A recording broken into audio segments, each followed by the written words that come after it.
Televidente, bom-vindo a outra edição do programa Alcaso. Nesta edição aqui nós temos um programa muito especial. Nós temos como invitada Virginia Quijada, que tem o programa aqui lo explica um tiki over lo que podemos dizer em inglês o journey, lo que ela passa de vida, de sua vida profissional, a começar como advogado, a estudar lei e com ela transition de field de trabalho para diferente.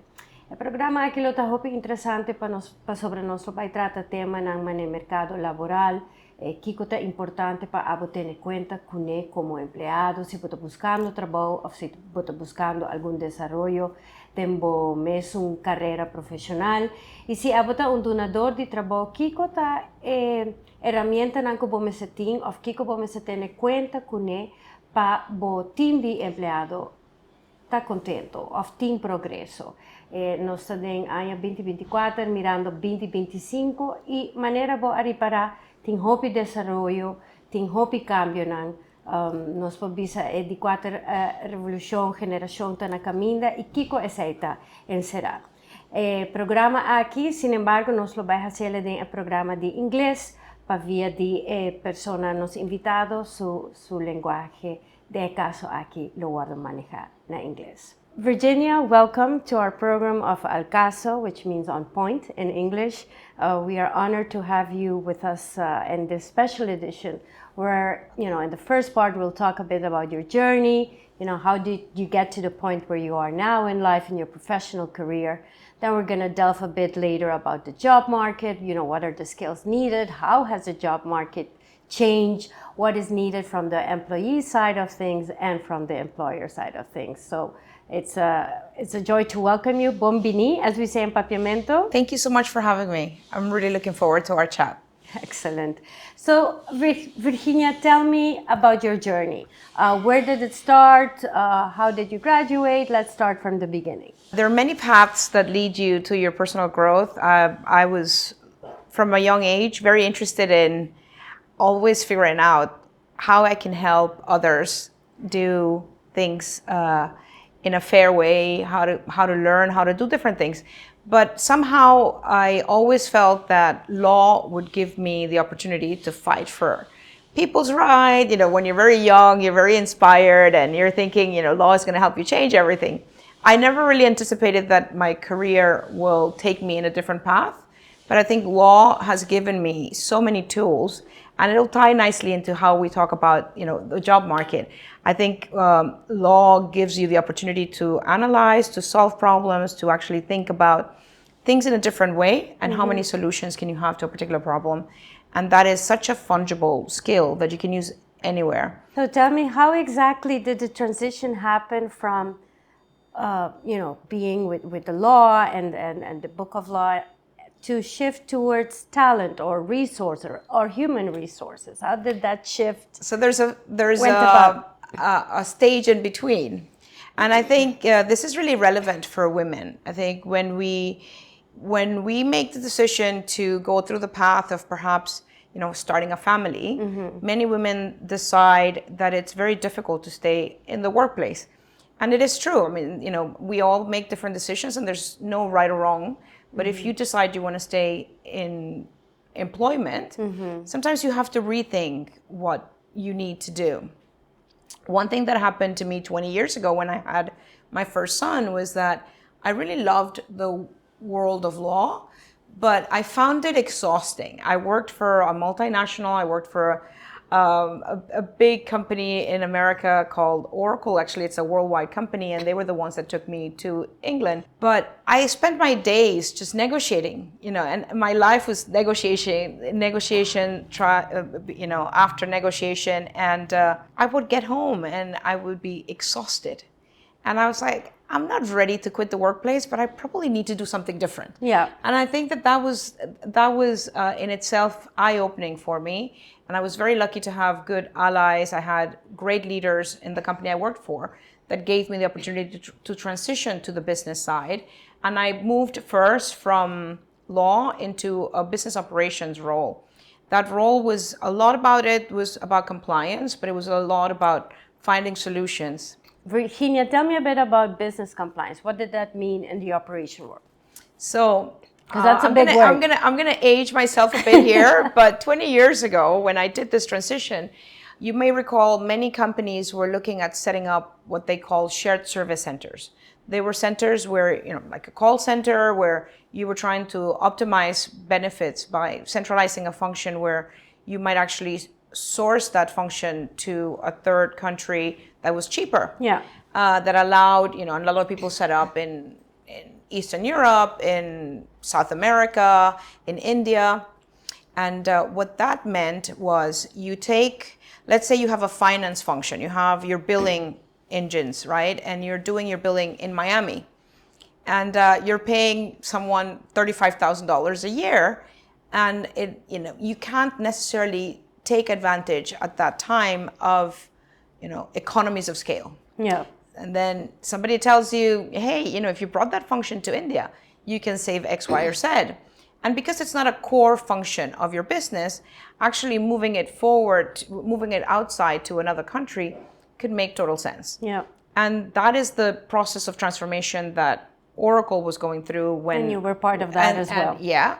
And what happened though, is that when you have companies like Oracle that were highly regulated because they are traded in public companies, the public companies, yeah, you got to make sure that you look after those processes and make sure that you audit the processes, that you actually ensure that you are compliant. Yeah. So that was an easy transition for me, but it was also a very useful transition because one of the skills you have as a lawyer, while it is about negotiating and so on, is about always trying to find solutions. So if there was a process that we needed to transfer and that process in one way or another meant that you were creating some additional controls or doing a few things that may be different from what the US compliance rules may require, you can come in and figure out, okay, how do we solve this? We might centralize part of the process, we might export part of the process, and during that, I discovered that, there are many fungible skills that we have. And by fungible skills, I mean, you might be a lawyer, but that taught you how to think about a problem and solve it. You might be a physicist, and that you've learned how to solve problems with numbers, but you can actually solve other problems. Yeah. Yeah. And that's what's taken me from one step to another. And that's a huge skill to have, because if we all know in our day-to-day lives, in our work lives, for instance, it's full of bottlenecks, or monkey wrenches, as they said. So the problem-solving skills need to be adaptable and fit the situation. So I like that transition. A lot less negotiation, I'm sure. And evening with your kids were easier. Evening with kids were easier, and I felt I was learning new skills. I think that was the biggest thing, is that you had growth. If I was going to be away from my family, there needed to be something in reward for me that made it, for me, that justified spending that time away. And as long as I felt like I was learning and doing things that were fulfilling, then that also helped me stay in the workplace. And it is a conversation I have with many young women that have worked with me throughout the years in my different teams, and it's always finding what might work for you. You might decide that you want to just go back half-time, part-time, work a couple of days a week. Whatever you decide, it has to work for you. Yeah. But if you're not finding the excitement in what you're doing, then maybe it's time to consider what will keep you engaged and allow you to continue to stay in the workplace. Yeah. The need to continually challenge your brain or you move forward is there, right? Is what you want. Yeah. If you feel like you're stuck in a rut, like this is what I'm doing, and it feels like I'm cutting the cookies the same way 10, 15 years, then it does become, there's no growth there. So that was an interesting transition, right? From overseeing this shift from having this data centers or shared centers from one region to the other. How did that part transition into what you're doing now or what you did before? That's a really good question. So I did the business operations role for a number of years for Oracle. And I had many great mentors. And at one point, one of my mentors was working at Amazon. And he had a significant role. And I wanted to evaluate what it could be like to work for a company like Amazon. We started conversations, and I traveled to Seattle. I was actually looking for a business operations role at Amazon. And I think that what was exciting was I never thought about the HR world. But at the time I was visiting Seattle, the exec recruiter meaning the person in charge of recruitment for executives, was walking around, showing me the offices and just engaging in conversation. And she asked me a couple of questions that led to an interesting proposition. I had done a lot of business acquisitions at Oracle, and through that exercise, I spent many of professional years working on mapping talent. And what that meant is if you acquired a company, and it was, this is in technology, but let's say you're acquiring a new application and you have somebody that is in charge of marketing there, and you have somebody that's in charge of marketing at Oracle. I would have looked at, what functions were they carrying out? How did they complement each other? Was there one person that was better suited to take on that role going forward? Did we need both of them? Did we need one? Or was there a better role for that person coming in? Would he go into sales or do something completely different? Or she would do something different? And when Amazon heard that I had that talent, they were like, hey, they were... That's exactly what we need now. It was like, would you consider helping us in building our executive recruitment team in EMEA, being Europe, Middle East, and Africa? Based out of Europe, they were expanding. We're talking about 2015, so that's a few years ago. And it was just an explosion of talent and growth. And I was thinking about it, and it's like, well, there's really nothing that I will negative about this proposition. Actually, there's many good things about it. Because I've hired a lot of people throughout my career, but not just done that. I figured if I came into Amazon and help build, get to know the leadership, get to know the businesses, if at all, if at the end I didn't really like that transition, they promised me they would find me a job in operations. So really, I was like, that was a win-win for you. And I said, look, if this is what you need me to do, and I really want to come in, I'm super happy to consider it. And I think that is also one of the things I've learned throughout my life is that, if you are willing to take risk, the rewards will follow. And obviously these are informed risks, right? It's not careless risk, right? I'm going into a place like Amazon, working in a space that I was familiar with, but it wasn't just the one thing that I did. And, almost 9 years later, almost a decade later, I've never looked back. It has been one of the most rewarding career changes I've made, because it's opened up things doors that I never even thought about, but it has also shown me that there is a lot in this space that I love. That you can, you mentioned a word earlier that is very common, mentor. You had a mentor. What to you are the characteristics, or what did you value in the mentors that you have? And maybe that could be a word of advice as well for our audience looking at the program. I think that throughout our careers, you meet people. And you don't necessarily need one mentor. You need to know who to go to when you need help. And I think the first thing is being able to ask for help, being able to learn, to see, who might be able to support you in your development. So I think that what I always advise people is make sure you are aware of your strengths and what are the areas you want to develop. Okay. Make sure that if there are people around your network that you admire, you reach out to them. It might not be a formal relationship, but it could be having a coffee, having a chat like we're having, where we exchange ideas and you seek that wisdom. You can have much more formal mentorships, coaches throughout, but sometimes that feels a little intimidating, and people feel like there's a huge requirement of time investment, and it's new to you. And so I would say, just make sure you can think about who in your network could be somebody that you would trust their opinion and would love to learn from them, and reach out. And you'll be surprised how many people are willing to help or share knowledge. And I'm sure you are in the situation now where you are mentor, and you have mentees as well. And I think that is a very exciting part of what I do as a leader.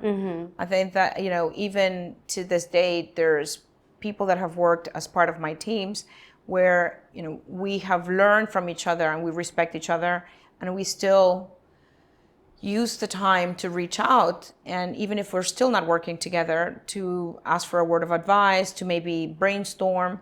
And if you have the time and you're willing to give people the time, somehow I think the universe supports you in getting people that will be willing. It's like it's definitely, in my view, that whenever you give, you will receive. Yeah. And I make sure that I make time for people because I've asked people and I've been there, and people have made time for me. Yeah, it's a circle. I think, circle. right? What goes comes back. Yeah.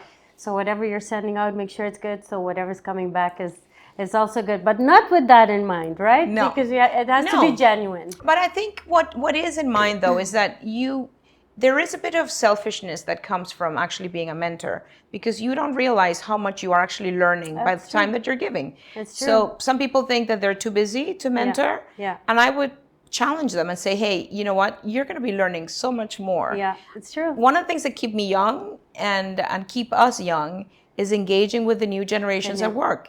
And the only way to do that is to truly be there for people. Which is a great subject, the new generation at work. And we will talk a bit more about that in our next segment. Nós continuamos com o programa Alcaso. Há um programa muito interessante como invitada Virginia Quijada. Nossa papia tiki disso, lo que pode dizer em inglês, journey of caminho que ela atravessada em parte profissional. E nós vamos terminar com tema onde nossa papia é seguinte geração, the next generation. Então, eu quero just para o rato explica o que é geração em que men. Geração praticamente está grupo de 5 para 20 anos onde você pertence a gente. Uma maneira diferente para o que está abo, cubo romano, cubo primo nan, tá forma parte de geração. Bo maior nan e bo tio nan e general de idade tá forma parte de outra geração. Bo yu nan e bo sobrino nan tá outra geração. E através de diferentes décadas nan nós identificar diferentes gerações. A gente vai ler um rato, a gente começando por a geração mais grande, dos The Greatest Generation, que nasce entre 1901 e 1927, de maneira boa para que riba boa televisão. Depois nós seguimos com a Silent Generation, é agora que está ainda na trabalho é Baby Boomers, que está for de ano 46 até 64. Depois segue a geração X, que é a pessoa que nasce entre anos 65 e 80. Millennial está que nós atende hope de que é a geração que nasce entre 81 e 96. E nós continuamos com a última geração. Yeah, and I think that is super important. It doesn't really matter what size of business you're in, where are you in your work career. It is super important to be aware that there are differences between these generations and what people value more, and how these values reflect in the decisions they make. Of course, if you think about the last 3 years and what the pandemic meant and how so many people moved to working remotely, even for this younger generation that has grown up on technology and hardly ever has a real conversation, but everything is text and social media, not even thinking about how that impacts, but actually not being present in an office space or having that influence. You as a leader need to know how to communicate, how to get to them. What are the things they value? And I know a lot of people have lots of prejudices thinking, this new generation, they want everything easy. They don't want to work more than 2 years in a place. Exactly. And we have all of these biases. To be fair, every generation had pros and cons, for sure. We're all humans, right? Yeah. But I think what is interesting is that you need to understand this generation, because by 2025, the percentage of this generation that will be in the workforce is huge. They're going to be the majority. And you need to be able to understand what how they you value. motivate them, how you engage them, how you get them to be productive. It reminds me, sorry to interrupt you, No. it reminds me of my cousin, and he has a bureau in Amsterdam. And I saw him last year, and he's like, Natalie, you know, with this pandemic, we all went and worked remotely, and you know, we only come to the office once a week or twice a week. And as an employer, and he's a millennial, and as an employer, you know, actually I'd like to see them more in the office, but I have to take into consideration what they value, and you know, how we go about that. And you know, Virginia, if we were 5 years ago or 10 years ago, having that conversation would have sounded completely Crazy. Like, what are you talking about? And so it is important, you know, to understand what they value, because if you are offering something that has little or limited value to them, then you're wasting your resources or your energy, right? As an employer, or as a team leader. And it's not always money that people value, right? Most of the time. Most of the time, of course, money is important. We Yeah. need money. We have to pay our bills. We have to go to the grocery shop. But it is about having time, about having flexibility. It is about how you conduct your business. How ethical are you? What are the things that are important for these newer generations? Is a lot around our planet, because they have become so aware of the condition in which our planet is at the moment, and not having a sustainability agenda, not doing anything around avoiding waste. What do I mean by sustainability is that, you know, if you're a company and you create a lot of waste, whether, you know, you think about Starbucks and all the plastic they may generate as, you know, single-use plastic. If they're not doing anything, the people that are working there, of these younger generations, they want to have their coffee, but they want to see Starbucks taking the steps to take on that agenda. How do you reduce the waste you're producing? You see that even in the choice, like the retail choice, like if I'm shopping, or if that generation is shopping, how do you go about your resources, right? Do you know how you spend them? Are you focusing on sustainability, or are your roots not good? Then I won't shop with you. And you see that, because I'm a bit more of the retail background, and you see that makes a lot of sense to them. Like, that's so important. And again, 10 years ago, you're like, you know, the price is right, the quality is perfect, so that's why I'm going to choose it. Whereas now sustainability is a huge factor of conversation. But how does sustainability relate to the workforce? I love that question. And I think I've shared that is something I'm very passionate about. Because if you think about this generation as well, they're starting to challenge the way that companies treat employees. And when you think about sustainability, I mean, I like to think about every single business and the sustainability agenda with 3 pillars: people, planet, and profit, right? These 3 P's for me are key, because we talk a lot about the planet. I mean, everybody talks about whether you believe or not in global warming. You know, you might be affected by whatever, floods, you know, heat. It's up to you. That's not the topic of the conversation, but the planet is important, and we need to make some changes there. When you think about business, you can't forget about profits, because we're all, unless you're a non-profit, you know, you want to run your business for a profit. That's the bottom line. But you need to figure out how you make those profits and actually invest in an agenda that would allow you to be responsible towards the planet, towards your community, towards the environment. And then the one P that we don't talk enough about when we think about sustainability is people. Even though people should be at the center, right? Because the reason we want to save the planet is because we've got people. And if you're generating profits, you know, you've got customers, right? And customers are asking for things. But I think when it comes to talent, the bit that we are forgetting is that when you have an employee and you've invested in that onboarding, there's cost associated with that onboarding, with the experience that they've gained, with the time that they've invested in your company, and the results they've achieved for your customers. When, as we have seen over the last few years, you know, the world has been one chaos after another. We have had the pandemic, and right after the pandemic, we've had wars. We've had wars that have affected, you know, our supply chains. We've seen how many dependencies we've had, and so on. We're having wars. and they're not stopping, right? Yeah. Every day we see something different. What is interesting about this, though, is that this also has an impact on our economic outlook. And we have been, over the last couple of years, very cautious about that. We've talked about recession. Are we in a recession? Are we not? Are we? Well, apparently we weren't. But if you look at how the markets have behaved, at least in the US and in Europe, you couldn't predict how affected it's been in terms of the layoffs, the inflations. I mean, you can go into the supermarket and you just know how expensive things are. So imagine if you take that into people, and what the way to think about it is, if you are going to lay off people every time things look bad for your business, or you're cautious because it might be that the result is not as negative as you thought, you are losing out. You are creating waste. Big time. You are laying off people. And I know for some businesses it's not always possible, and sometimes you do need to deal with performance issues and so on. But if you're laying off people that, only to go rehire them 3 months later or a year later, you're going to have to reinvest. And there's a lot of data that shows that for most companies that do layoffs, 3 years later, they're exactly where they were in terms of the investment. And any savings they would have had, they would have lost, because you need to, again, invest in that research and development, in onboarding, in hiring costs, and training.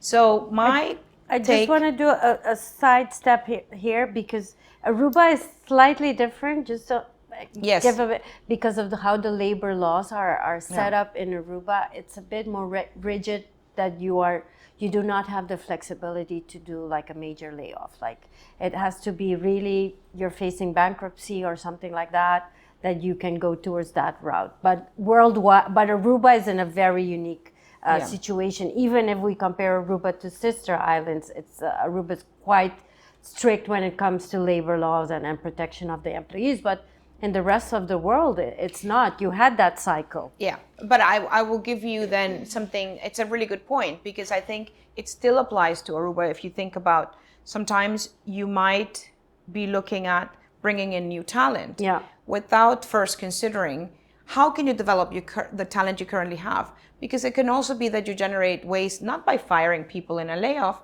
but by having unengaged employees, or people that are disappointed and looking for another job because they don't see the development opportunities. So I think that even in an economy like Aruba, if you are thinking about your employee value proposition, what do you have to offer to your employees, when you can actually think about growth and scalability, you can also think about how do you bring in your current workforce to the next stage of evolution. And we will see that later. I mean, if anybody is not thinking that because you're in Aruba and you depend on tourism and all these things, AI is not going to be a part of your AI exactly right. So think about how you can use that lens of sustainability when you look at your employees. But okay, so I'm thinking from a business owner perspective, like you're talking about being sustainable, using the team you have, maybe rescaling them, helping them out.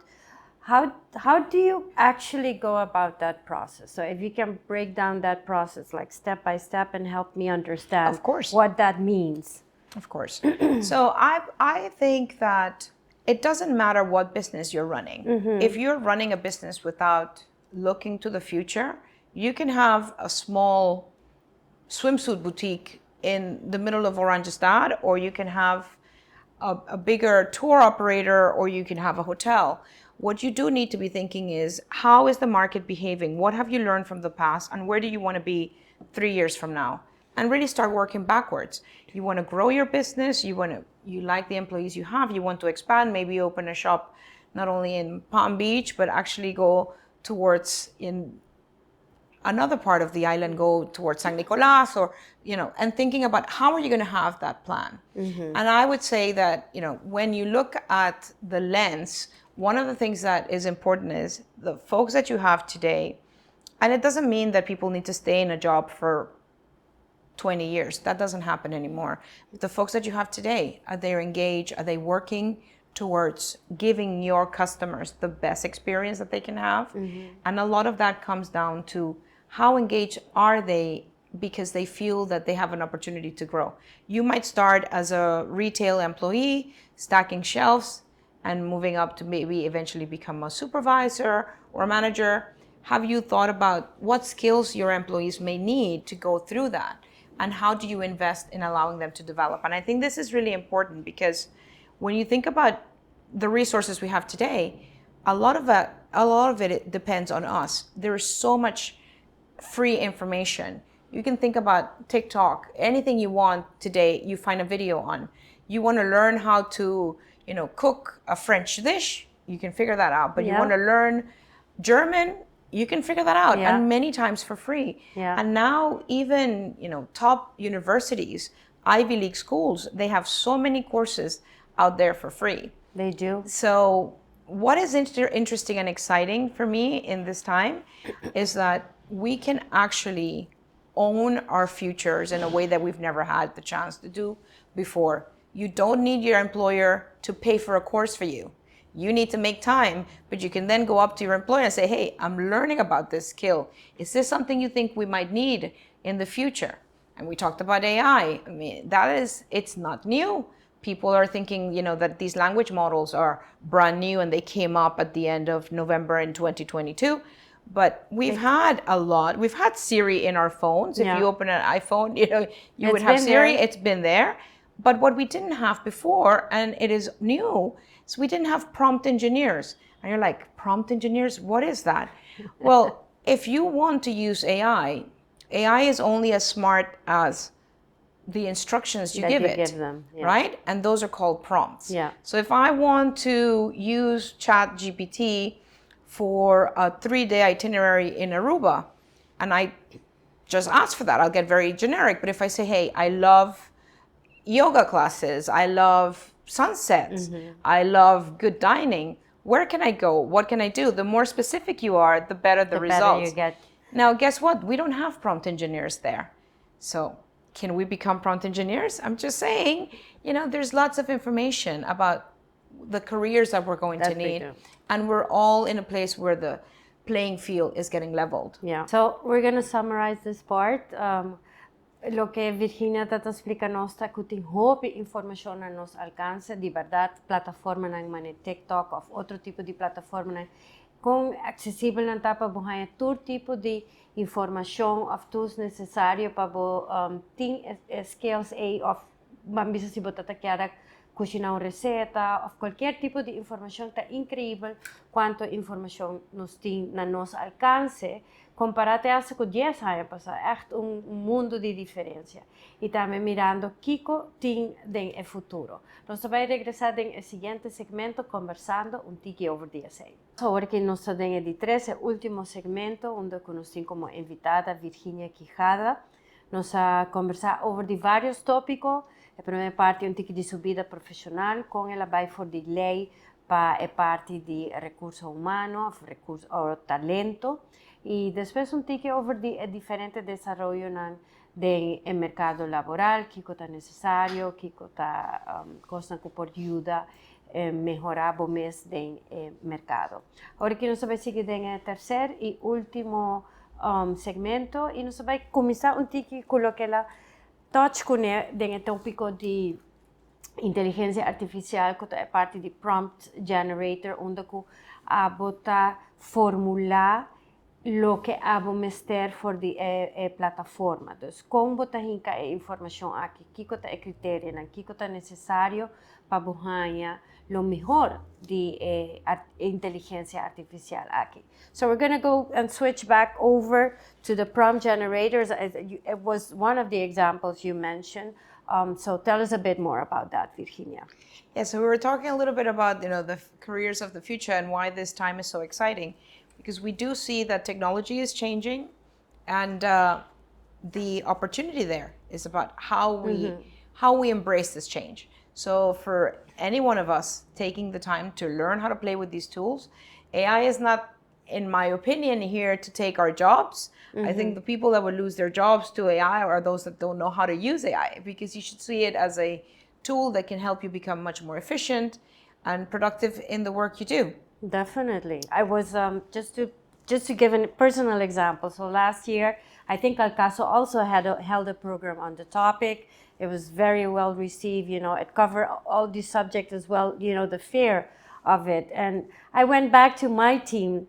I work where a company where the team is international. I'm like, okay, are you guys using AI? Which apps are you using? And they were like, no, we're actually not. I'm like, but how are you not using it? And I'm told them, well, I followed this course, that course, because you need information. You need to know how to include it in your tool set, right? Yeah. That's more a way of looking at it. And I think that an easy way to look at it is if you think about before the Google years, if you needed to find out information, you had to go to a library, you had to borrow a book, you had to call people. You could not find information on your own. Today, you want to find something out, and what do? You Google. You want to buy something, you go on Amazon. But I have started using ChatGPT, for example, more than I'm using Google. I know that there are some limitations, and obviously, if you want to use things with images and so on, every one of the big companies are going to have some form of AI, right? So you go to Bard or you use whatever tool, but it is becoming just a second nature to be able to use it to. And I do tell people, okay, don't be lazy about it. It's not about, okay, I have to send a letter and I'll just put 2 prompts in it. It's like, draft me a letter, and you can use it to start, especially if English is not your, first language. Use it as a starting point, but make sure you adapt it. You read it. People will see right through you if you're just taking something from AI and just putting it out there. But the only way you're going to get better at it is by experimenting. Exactly. Yeah? We were talking about other careers, and we talked about the prompt engineer piece. But again, I'm quite big on the sustainability side of things, and I have kids, like many of you may, and they're also these Generation Z that are going to be joining the workforce, and they don't even know what they're going to be doing, what jobs are going to be available 5 years from now. And I think that this is the time where 2 skills you need to have is problem solving. It doesn't matter, again, if you're stacking shelves and you need to figure out how to maximize space, or you're running a company. Yeah. Problem solving is key, and thinking about what are the challenges that you will be faced with, whether it's with your environment, with your community, and in the country you're living, because those are going to be the opportunities that are going to open for you a better financial outlook. And we talked a little bit before in the segment before in the break we had about how long I've been visiting this island. How long has that been, Virginia? Oh my goodness, over 30 years. Wow, you love Aruba. I love Aruba. It is my happy place. I know it's one happy island, but it's also one happy place for me. Oh, that's beautiful. And I love coming here, and part of it is the beauty, right? And kind of the laid back way of the island where you can come in and disconnect and avoid at all costs the freezing temperatures of the UK at the moment. So that is one of the incentives. But coming from the UK and loving Aruba, because I do feel like many of your recurring tourists, like myself, we come year after year. We love this place and we want to see great things happen in the island. And it's called my attention that at least where I've been staying, we don't always see recycling happening. And I'm very curious about that, because I think that coming from the UK, where I do separate my trash and I, make sure that my plastic goes where it needs to go, and my glass and so on, I'd love to see more of that here. But there's some great opportunities there. You might think I'm joking, but just like you have prompt engineers, I'm sure pretty soon we'll have garbage engineers. Because we need to save this planet in one way or another. Waste engineers, how are you going to take what percentage of your waste you're reusing or repurposing, right? And we're part of the Dutch Kingdom, their neighboring country, Germany, is one of the countries with one of the better rates of recycling rates, like how much of their waste are they able to reuse. So I'm glad you brought that point, because indeed we do need that. I know there have been efforts in the past, and there have even been companies that tried to bring that forward. But somehow, one way or the other, it did not materialize, pun intended, to have the recycling happen as we all wanted to do, because indeed the Gen Z is looking at that as well, right? How are we using our resources? Why am I... And you can create opportunities for our children for the future, not only supporting the environment, but there must be business opportunities around there. I mean, we've got just even examples. I travel quite extensively as well, and across Europe and in Asia Pacific and in many islands. You see, you know, the efforts that the communities are putting forward to even create art that tourists are willing to, you know, part and take a piece with them, and just thinking about how we can do our part, you know, when we come in. I don't want to be generating waste that ends up in a landfill here, and I think as a tourist, that is something, you know, that we're keen to do, but also as a human, we're looking again, you know, at people, planet, and profit. How do we look at this through those lenses, and how can we come up with programs that make sense? And that might be something where you can think how you apply your skills. What have you learned? And again, across intergenerational interactions in the workplace, if you've got baby boomers that are probably not as adept with technology, what can they teach? What experience can they exchange with those millennials and with those Gen Zs that can help them, you know, maybe put up a TikTok video about how we recycle or how we create a piece of art with waste, and learn, you know, exchanging information with each other. We have our sister island next door that, you know, you're able to buy coasters, keychains. So there's definitely the opportunity there. And I know locally there are institutions and NGOs that are working on that as well, but it's not to the scale that we would like it to be. I'm going to shift gears a little bit. We spoke about not critical thinking. We spoke about problem-solving skills, right? That you need to have adaptability. I want to touch subject on something that we did not speak about yet. We speak a lot about IQ, you know, intelligence, but there's also the big EQ, right? Emotional intelligence. How do you see that in the workforce or in the talent acquisition? How big of an importance does emotional intelligence have? And if you can start by maybe explaining how we go, you know, what is emotional intelligence to our audience? Yeah, so I think that it's a great question. And when you think about how you drive influence, how do you get things to happen? How do you make things to happen? You can be the brightest person in the room, and that's where the IQ comes, right? How great are you at problem solving? But if you don't have the emotional intelligence to influence, being able to manage the emotions in the way that you speak, in the way that you provide feedback, in the way that you receive feedback, it's going to be difficult for you to get anything implemented or done. And I think that is perhaps one of the things I worry the most when we think about soft skills, being able to have difficult conversations, when all we do today is manage everything either on text, on social media, or on a screen because we're having to work remotely and we're having a video conference. We are losing our power to communicate. And that social piece, that interaction, is what feeds your emotional intelligence. You know, how do you build empathy if you do not know what empathy looks like? Because you're not having the social interaction. And part of our emotional intelligence is that empathy, is can you communicate with empathy? And what does that mean? Does that mean that you're just really good and you please everyone with everything? No. I don't think so. It doesn't mean that. It means that you're able to give somebody important feedback on how to improve their performance, for example, or how to collaborate better in a way that treats people with respect and dignity, where you hear their point, where you actually focus on all the other great things they do, because as humans, you know, every time we hear a negative piece of feedback, we close ourselves up, right? And it's just in the fight or flight reaction about, okay, there's a risk here, you know, and if you have the ability to communicate, this is how you're going to improve on your emotional intelligence. And what do you need to do to be able to develop that? Well, it might require that you actually talk to people face to face and in real life, put the phone down and talk to people, right? Yeah.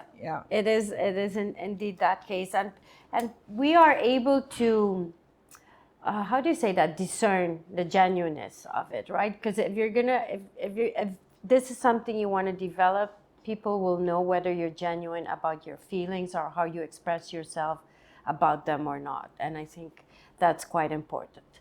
Virginia, we're getting to the final part of the program. It's been a beautiful journey, understanding. You've visited our island for 3 decades. I'm sure you saw lots of changes. Even in your professional life as well, you saw lots of changes, all the different interactions between the generations, all the different skill sets needed. Like you mentioned before, there's going to be a lot of jobs, millions, from what I understood, millions of jobs that are not going to be there anymore in a few years, in 10 years, but there are millions of new jobs that are going to be there. And how do you go about that? But I want to give you the opportunity to give your closing remarks or your closing words of advice or nuggets of wisdom to our audience as to how to adapt and how to prepare yourself better for 2024, 2025. Thank you so much. I've really enjoyed the conversation. I would say that, again, we talked a little bit about the problem solving and so on, but I think that the word of advice for me to everyone is that don't be afraid of change, because if anything, if we've learned, is that change is the one constant we're going to have, right? And we've seen it through the last 3 years. In the pandemic, we're here. And I was so excited because I've been coming in 2020, 2021, 2022, we've been coming to Aruba and seen now the tourism is back in full force.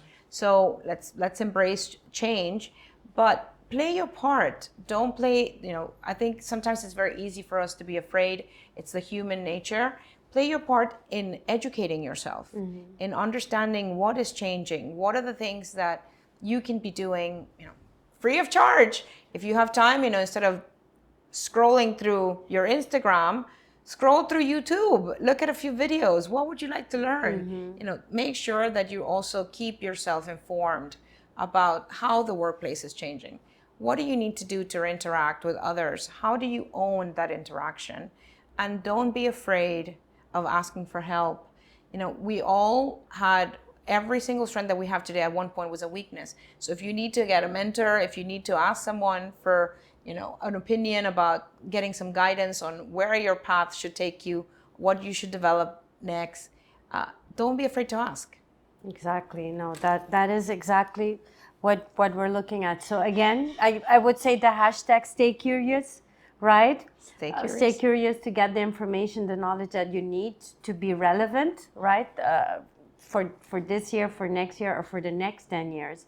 And as well, adaptability.